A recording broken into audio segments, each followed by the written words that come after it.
Vídeo de hoje do canal do Nicola para te contar todos os detalhes da contratação no São Paulo. André Anderson é um novo reforço. Vou falar também sobre o Cruzeiro com mais uma novidade, atleta que vem da Série A. Já o Botafogo tentou adquirir presidente de um time que faz muito sucesso no Brasil.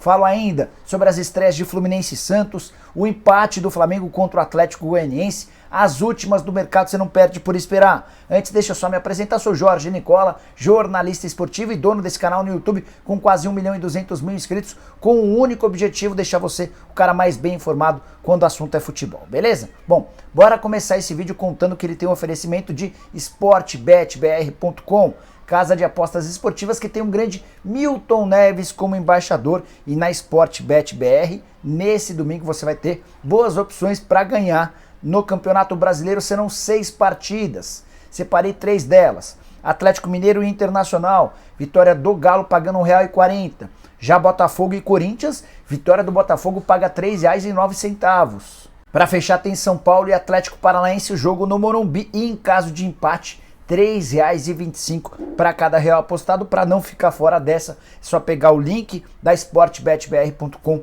que eu vou deixar no comentário fixo, faz seu cadastro e já começa a apostar, beleza? Bom, bora começar o vídeo com o tradicional giro de notícias. Primeira informação é sobre o empate entre Fluminense e Santos, 0-0 Maracanã, jogo de abertura do Brasileirão. Fluminense foi melhor, criou as principais chances e o Fred chegou a colocar uma bola na trave.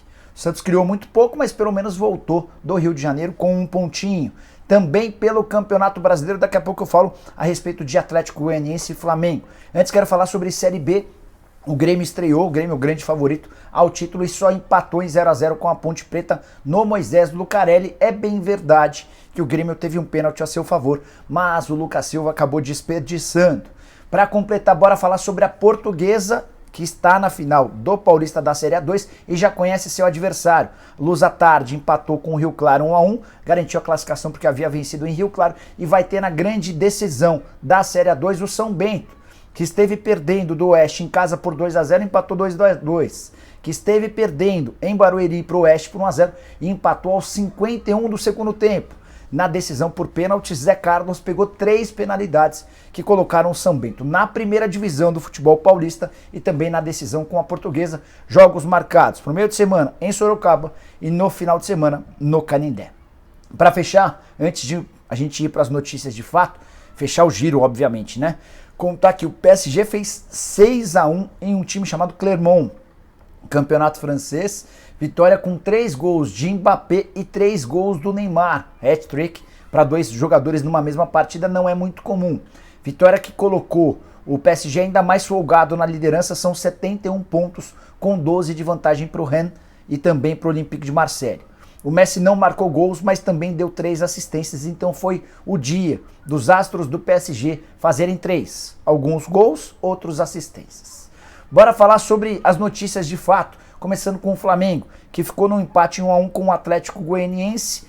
Empate que poderia ter se transformado numa vitória se as 2 chances do Pedro, criadas no segundo tempo, tivessem sido convertidas, mas que também poderia ter se transformado numa derrota, porque a última chance do jogo esteve nos pés do Atlético Goianiense. O Dragão que saiu na frente aos 29 do segundo tempo, o Wellington Rato abriu o placar, 10 minutos depois o Bruno Henrique de cabeça empatou.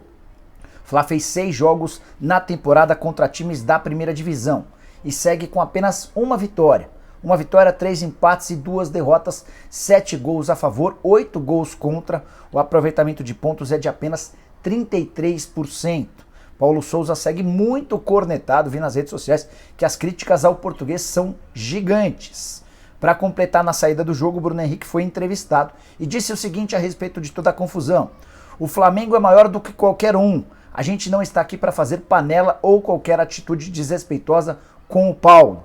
A gente tem que pensar um pouco, porque tudo que sai na imprensa gera tumulto.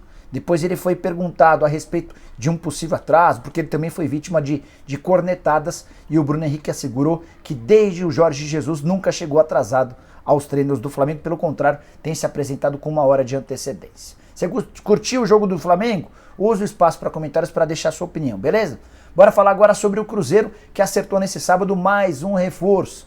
Zé Ivaldo, zagueiro de 25 anos de idade, que seria titular do Atlético Paranaense contra o São Paulo nesse domingo, treinou com o pessoal do Atlético pela manhã, mas está embarcando para Belo Horizonte, onde vai passar por exames médicos e se tornar reforço da Raposa. Empréstimo até dezembro, empréstimo sem custos, e o Atlético decidiu emprestar o jogador porque tem certeza que o Zé Ivaldo vai ser muito mais utilizado no Cruzeiro ao longo da Série B do que no Furacão. Diante disso, a chance dele se valorizar é maior. Até o Ronaldo Fenômeno entrou no circuito conversando com os dirigentes do Atlético sobre a importância do reforço.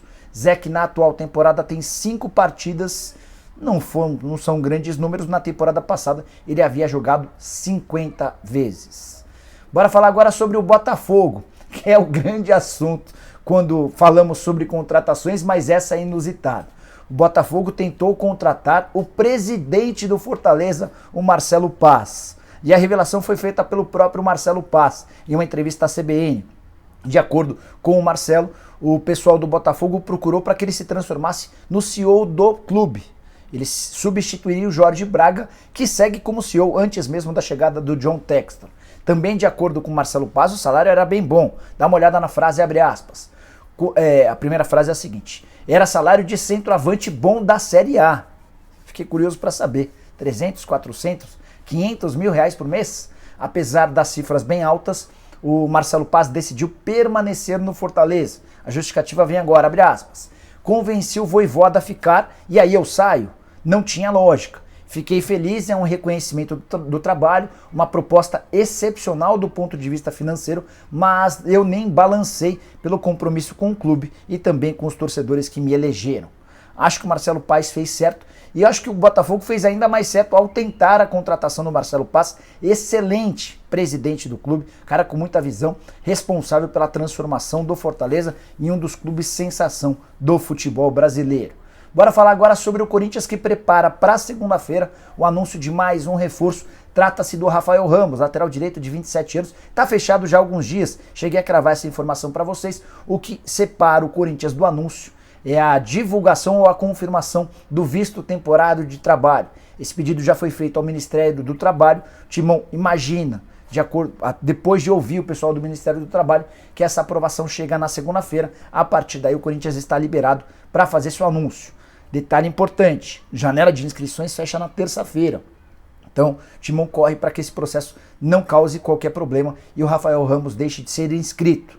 Na Libertadores da América já não há mais possibilidade. A fase de inscrições para a fase de grupos da Libertadores está encerrada. Ele só pode jogar a partir do segundo semestre. Mas o Corinthians se apressa para registrá-lo e conseguir colocar o português indicado pelo Vitor Pereira como reforço para o Campeonato Brasileiro e para a Copa do Brasil. Ele chega para ser reserva imediato do Fagner, que tem se contundido até com alguma frequência. Estava no Santa Clara, 27 anos de idade, titular absoluto, mais marcador do que ofensivo.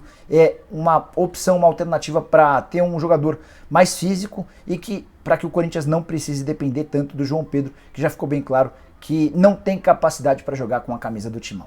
Bora fechar o vídeo com informação importante. O São Paulo fechou nesse sábado a contratação de André Anderson, volante meio-campista, de 22 anos de idade, bastante talento, embora poucas oportunidades com a camisa do Lazio, ou da Lazio da Itália, como queiram. Ele chega por empréstimo gratuito até junho de 2023. Se o São Paulo quiser ficar com o jogador em definitivo, já sabe que vai precisar desembolsar 3 milhões de euros. Atleta que só tem 4 partidas na atual temporada, mas isso também tem a ver com o fato de a Lazio ter um elenco bastante reforçado.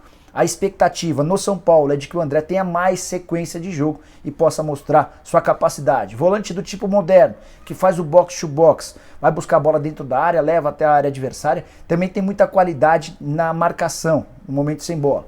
Negociação fechada com participação do Júlio Taran, que é um dos principais empresários de futebol no Brasil. O Júlio conversou com os dirigentes do São Paulo, fez o meio-campo com a Lazio e conseguiu essa transferência, esse empréstimo de forma gratuita. O São Paulo, desde o princípio, deixou bem claro que a única possibilidade de o André ser contratado é se não houvesse custo para a aquisição do empréstimo. O salário do André também é um salário compatível à realidade financeira do São Paulo, mais uma opção que chega com a aprovação do Rogério Ceni. 7º reforço do São Paulo na temporada. Antes chegaram Jandrei, Rafinha, Patrick, Andrés Colorado, Nicão e Alisson.